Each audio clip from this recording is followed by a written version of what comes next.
Olá, meu povo, tudo bem? Vamos lá, né? Voltamos a esse castigo aqui das aulas remotas, mas que também oferece uma oportunidade. Você pode assistir em qualquer hora, em qualquer lugar, me ver novamente quantas vezes você quiser na sua casa, na universidade e tudo mais. Bom, então eu fiquei de iniciar nesta semana um conteúdo novo com vocês. Ponto de equilíbrio, né? E aí eu não poderia, claro, deixar vocês sem esse conteúdo, que é super importante e que a gente tem um tempo para cumprir um cronograma, né, para ser alcançado, e por isso eu resolvi gravar esse conteúdo teórico para vocês. Então, basicamente, a gente vai dar continuidade numa análise do custeio variável, que era uma análise que a gente já estava fazendo e que eu falei para vocês que a gente teria a oportunidade de fazer outras análises, é isso, né? Fazer outras análises ou aprimorar o nosso conhecimento. A gente tinha falado, né, na famosa gangorra em sala de aula. Então, onde está a tal da gangorra que você nunca chega na gangorra, Fran? Bom, cheguei na gangorra. Bom, então, no que consiste, né, o que procede, ou o que é o custo-volume-lucro, ou o que é essa gangorra? Ela é uma forma de analisar algumas perspectivas. Então, a gente já viu a propostas de aceite de uma determinada proposta, de uma determinada venda, ou de uma determinada oferta, né? E aí, a gente sempre se pergunta o seguinte: tudo bem, Fran, mas o quanto eu tenho que vender? Ou até quanto eu tenho que vender? Ou quanto eu tenho que efetivamente ter de receita para que eu possa ficar realmente no ponto verde, né? Ou para que eu possa ficar despreocupado, pelo menos para pagar minhas dívidas? Essa análise de custo, volume e lucro, ela oferece essa possibilidade de você poder fazer esse tipo de verificação. Então, a análise de custo, volume e lucro, ela vai envolver esses três aspectos, ou seja, o quanto de custo você tem a nível fixo e a nível variável, o quanto de volume você tem em relação à tua produtividade e às tuas vendas, e o quanto de lucro você deseja. É desses três, ou se a gente for desmembrar quatro tópicos, é que a gente encontra o que a gente chama de ponto de equilíbrio. Bom, então eu consigo analisar com essa análise CVL, né? Primeiro, como que a variação do custo a variação do custo em relação aos aspectos fixos nos custos variáveis podem afetar o lucro. A gente consegue verificar também se o volume de produção, se o volume de venda pode nos dar diferentes resultados e como que esse lucro é afetado, dado um determinado volume vendido e um determinado volume produzido. Por que eu estou falando isso? Porque quando a gente fala em análise de custo-volume-lucro, a gente sempre tem que lembrar da chamada margem de contribuição e do resultado do custeio variável, que é aquela DR um pouquinho diferente do que a gente já conhecia, né, no custeio por absorção, mas que nos oferece uma gama de outras análises, uma gama de outras informações que podem ser importantes também. Dentro da análise de custo, volume e lucro, a gente já viu o primeiro ponto, que é margem de contribuição. A gente vai ver na aula de hoje, né? Ponto de equilíbrio. E como consequência, a gente vê o que a gente chama de margem de segurança. São três pontos bem importantes dessa análise CVL, que está dentro do conceito de custeio variável, que é aquele custeio para a tomada de decisão. Então, se a gente tem o custeio para absorção, que é aquele custeio que basicamente ele funciona para fins legais, para fins fiscais, que é aquele que o fisco aceita, a gente tem, por outro lado, ou junto com ele até, né, não vou nem dizer que é contrário, mas complementar uma análise para a tomada de decisão, que é o que basicamente o custeio variável faz. E a gente ainda tem o custeio padrão, que a gente usa para ferramentas de controle, que é o tópico que a gente vai ver nas próximas aulas. Bom, a análise de custo, volume e lucro, ela vai poder nos ajudar para tomar algumas decisões, ou para fazer algumas análises. Ou seja, o que é afetado ou como existe o efeito do aumento ou diminuição dos custos, custos fixos ou custos variáveis no resultado da empresa. Além disso, o que existe ou como pode ser analisado todo esse aspecto no sentido de volume de vendas. E como consequência, lembra que a gente estava falando de práticas de preço nas aulas passadas? Até quanto eu tenho que vender ou por quanto eu tenho que vender? Pois é, essa análise de custo, volume e lucro também nos oferece em relação a quanto aceitar uma oferta de preço de venda. A gente já falou isso, parece que a gente já está vendo tudo que a gente já viu, né? Basicamente é isso. Então, a gente só vai dar um passinho a mais. É por isso que é importante vocês entenderem muito bem o conceito de margem de contribuição, que foi o que a gente já tem tratado há algum tempo em sala de aula, para que a gente possa, então, entender o conceito de ponto de equilíbrio e, em seguida, saber o que representa a margem de segurança. Sobre a margem de contribuição, já estudamos alguns conceitos, já vimos o conceito de margem de segurança total, a margem de segurança unitária, e eu só retomo para vocês que a margem de contribuição nada mais é do que o valor que resulta, né, ou a sobrinha, que a gente costuma dizer, depois de vendido uma determinada quantidade de produtos, menos os seus custos e despesas variáveis. Ou ainda, né, a gente também viu a nossa margem de contribuição unitária, que é o quanto cada produto pode oferecer, dada a sua venda, para cobrir aqueles gastos que são fixos na organização. E esses gastos podem ser custos, podem ser despesas, independentemente, mas que eles existem e devem ser pagos se for pensar por um regime de caixa, né? Então, dada a ocorrência, dado o mês, a gente tem que pagar. A gente também viu numa forma bem singela, né, que mostra esse quadrinho aí para vocês, como a gente pode encontrar a nossa margem de contribuição, certo? Então, embora não esteja com o formato lá da DR de vocês, a DR do custeio por absorção, basicamente, a gente tem a margem de contribuição a partir do quê? Pegando o preço de venda, tirando todos os custos, e todos esses custos são os custos variáveis, que podem ser, né, por exemplo, a gente pode envolver matéria-prima e seus tributos recuperáveis, né, que a gente já recuperou dado uma compra, pode envolver também uma mão de obra, se caso ela for por unidade produzida, pode envolver também quaisquer outros custos que sejam variáveis. A gente também tem as nossas despesas variáveis, que inclusive eu coloquei aí os tributos, né, ICMS, PIS, COFINS, IPI, mas se você for pensar, você pode incluir ele lá em cima como deduções, que continua sendo variável, e que além desses, a gente pode também falar, por exemplo, nas nossas comissões, ou fretes, se a gente paga para entregar, né? Então, isso tudo pode ser variável também. E dado todo esse cenário de itens variáveis, a gente chega na nossa margem de contribuição. A gente pode encontrar margem de contribuição total como margem de contribuição unitária. Essa margem de contribuição unitária nada mais é do que o que a venda daquele produto pode nos representar, ou quanto ele pode nos ajudar para pagar os itens fixos. A gente também viu nos exercícios anteriores que a gente pode encontrar uma margem de contribuição em percentual, que nada mais é do que o valor da margem de contribuição unitária dividido pela receita. E aí a gente encontra a proporção da margem de contribuição, né? O percentual dela. E aí, para estender um pouquinho a nossa análise, a gente ainda pode encontrar lá a nossa margem de contribuição por fator limitante, né? Que é um caso bem específico e bem à parte, para a gente poder decidir, dado um fator limitante, o que realmente pode ser o melhor produto a ser ofertado ou produzido no mercado. Bom, para falar de tudo isso, eu vou trazer novamente um exemplo simplíssimo, né? Um exemplo que a gente já viu exercício muito mais difícil que esse, mas só para retomar, para quem ainda está um pouquinho perdido ou com um pouquinho de dificuldade. A gente está falando agora no restaurante Bom de Garfo. Esse restaurante, ele serve, em média, 3.000 pratos por mês. Prato feito, sabe? Quando ele fica montadinho lá?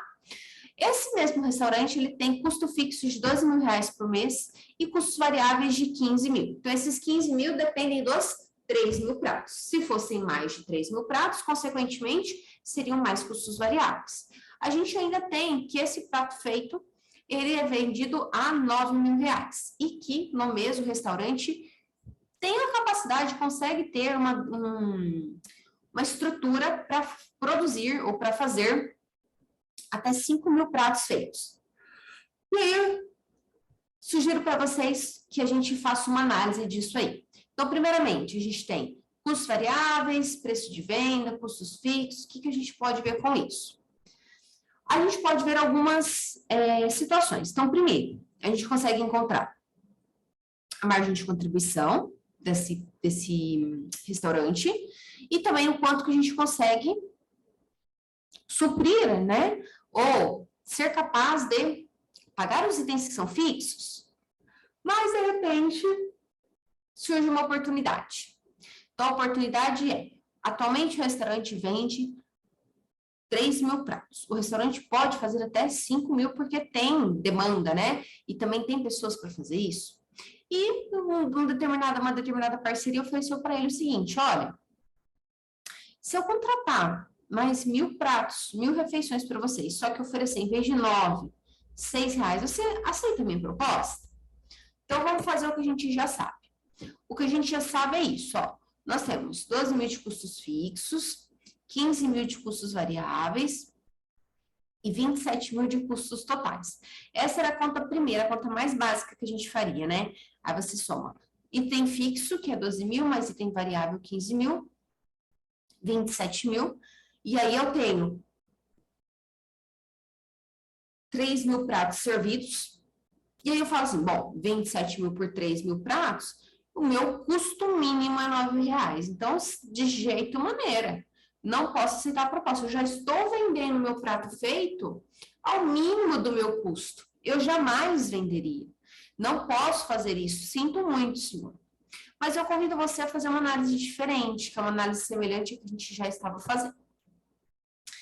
Então, se você talvez ter uma outra perspectiva, a perspectiva do custeio variável, onde, presta atenção, você tem R$9 de preço de venda, você tem R$5 de custo variável, que nada mais é do que os 15.000 de custos variáveis, dividido pelos 3.000 pratos, ou seja, em média, o custo variável do meu prato é de R$5.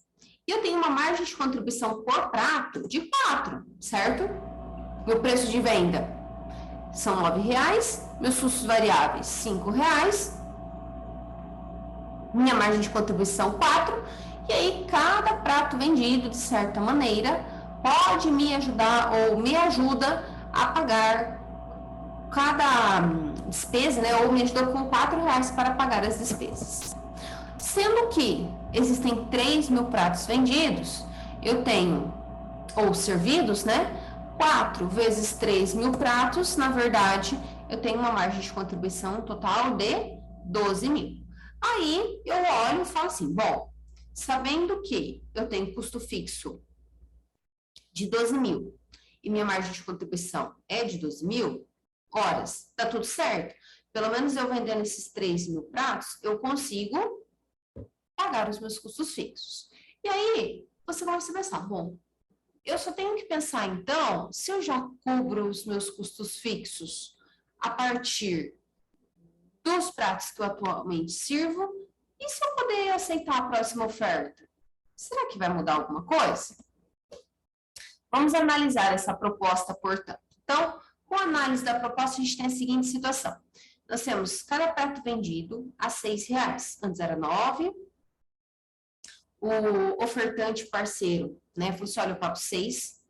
E o seu custo variável continua de R$5. Quais são os R$5? Bom, são aqueles 15.000 que eram divididos por 3, e eu acho que, mantendo a mesma qualidade do meu prato, eu consigo manter o custo variável dele de R$5, colocando a mesma quantidade de arroz, feijão, bife e uma guarnição. Olhando de forma bem simples essa proposta, a gente já percebe, bom, se eu tenho R$6 de preço de venda e eu tenho R$5 de custo variável, ainda tem uma margem de contribuição. Então, talvez eu estaria equivocado em não aceitar essa proposta, certo? Certo. Bom, então, se caso eu aceitar essa proposta aí de mais 1.000 pratos e 1.000 pratos com uma margem de R$1 para cada prato, a minha margem adicional é de R$1.000. Ora, pelo menos eu ganho R$1 por prato, não é mesmo? E além de eu ter aqueles R$12.000 que já cobrem meus custos fixos, eu ainda tenho mais 1.000 de sobra. Então, veja, a gente pode ter uma análise um pouco diferente do que a gente esperava, né? Ou talvez eu possa mudar a minha decisão. Veja só, Eu tenho uma venda que é uma venda corriqueira, venda comum, diária, de 3 mil pratos. R$ 9,00 a 3 mil pratos, 27 mil. Eu ainda tenho uma parceria. Essa parceria são de R$ 6,00 por prato a 1.000 pratos mensais. Isso me adiciona R$ 6.000. Eu tenho os meus custos variáveis que permanecem os mesmos. Eles são de R$ 5,00 para 4 mil pratos. Ou seja, 5 vezes 4, 20 mil reais. E ainda me sobra, no final das contas, se eu somar 27 com mais 6 e com menos 20 mil, ainda me sobra 13 mil reais. Então, o que talvez parecia ser algo que eu não queria aceitar, porque eu olhei o meu custo médio lá de R$ 9,00, talvez seja uma boa proposta. Por quê? Porque eu ainda tenho uma sobrinha, ou eu chamo que eu ainda tenho uma gordurinha. O que é essa gordurinha que eu costumo dizer? Que é 13 mil aceitando a proposta em relação a 12 mil se eu não aceitasse a minha proposta. É a chamada margem de segurança. É tudo aquilo, ou em unidades, ou em valores, que excede a minha capacidade, a minha necessidade de pagar os custos e despesas fixas. Portanto, né, a gente já aprendeu um conceito aí no meio do nosso exemplo. O que é uma margem de segurança? Então, a margem de segurança vai nos oferecer, né, o quanto de sobra de tempo, ou sobra de dinheiro, ou sobra de unidades, a gente tem em relação à média prevista. Eu costumo dizer que a margem de segurança é tipo quando a gente vai fazer uma viagem, né? Então, supostamente, a gente está aqui em Cianorte, a gente vai viajar para Maringá. Você sabe que normalmente a gente demora 1h30 para ir para Maringá. Mas, de repente, o que você faz? Você sai 2 horas de antecedência. Por que você sai com 2 horas de antecedência? Porque pode ser que aconteça qualquer coisa. Pode ser que seu carro fure um pneu, você pegue alguma pista parada, ou tem alguma intercorrência no meio do seu trajeto. E aí eu pergunto para você, mas por que você vai sair com meia hora a mais? Aí você fala, é porque eu preciso ter uma margem de segurança. Esse é o conceito de margem de segurança. É aquilo que às vezes excede o que é padrão, o que é fixo, o que é habitual. No nosso caso, a gente tem um custo fixo, ou poderia ser uma despesa fixa habitual, de 12 mil reais. Mas, tratando-se de a venda de 1.000 unidades a mais, a gente passa a ter uma margem de R$ 1.000, porque a gente tem uma margem de contribuição adicional de R$ 1 para cada prato vendido. Veja só o cenário que a gente tem. Então, nós temos aí, num momento bem comum, né? Se eu produzo 3 mil unidades ou 4 mil unidades, eu tenho basicamente o mesmo custo fixo. Por quê? Porque a média do restaurante é de vender até 5 mil pratos com um gasto fixo de 12 mil reais. O que muda neste caso é somente os gastos variáveis. Portanto, se eu tenho a venda de 3 mil pratos, eu tenho 15 mil de gastos variáveis. Porque cada prato me custa R$ 5,00. Se eu tenho a venda agora de 4 mil pratos em vez de 3 mil pratos, esse custo variável aumenta de 15 para 20 mil reais. Ou seja, 4 mil pratos a R$ 5,00 a média, né, de custo variável por prato, 5 vezes 4, 20. Só que o efeito disso na margem de contribuição, que é o terceiro gráfico que vocês podem ver, é de R$ 1.000. Ou seja, o que às vezes parecia algo não tão bom, algo que você nunca aceitaria, tem que ser revisto porque pode contribuir para o que mesmo? Para a sua margem de contribuição. Né? Então, a margem de contribuição nada mais é do que aquilo que, de certa maneira, excede os seus custos fixos. Ou seja, dado uma margem de contribuição, menos os custos fixos, você encontra a sua margem de segurança. E, afinal de contas, o quanto você precisa vender?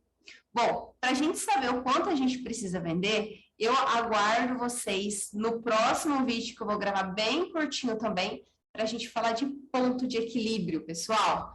Fiquem aí, assistam ao próximo vídeo e a gente se vê daqui a pouquinho.